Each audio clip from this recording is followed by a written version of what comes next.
I'm Robert Taylor with Retem 3D Steel Grid. Today we're in Ranburne, Alabama, where we're doing a beautification of the entrance to the football stadium. The Alabama Department of Transportation has specified the Retem system to line these ditches. They've selected it for a couple of reasons. One of them is the speed by which it can be placed. Retem 3D Steel Grid is designed to be flexible, and it comes in 4x7 sheets. These sheets can easily fit into the back of your pickup truck. They can also, as we see here, be placed in a trapezoidal ditch, a U-shaped ditch, or a V-shaped ditch. Retem 3D Steel Grid is sold in pallets or kits that have 4,500 square feet of steel.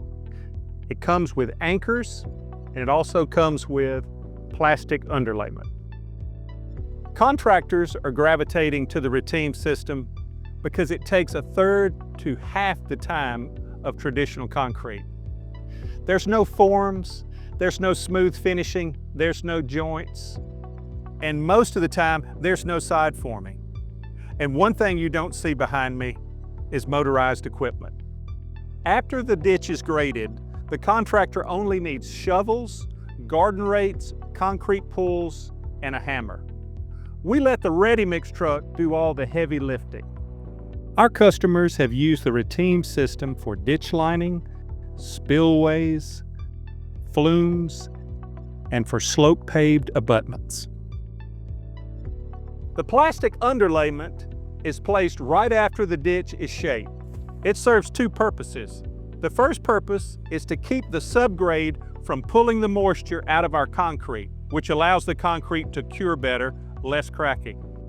But it also provides a platform for the steel to be placed on. You'll see the crews, they're placing the steel now on a plastic underlayment.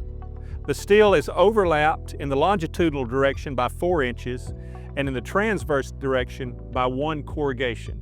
This provides the ditch with continuous reinforcement. The number 3 rebar are anchors. The anchors are being installed now. These simply keep the steel in place while the concrete is being poured. Should you come up on an edge where you don't need a full panel width, it's easy to overlap it a few more corrugations like we're doing here.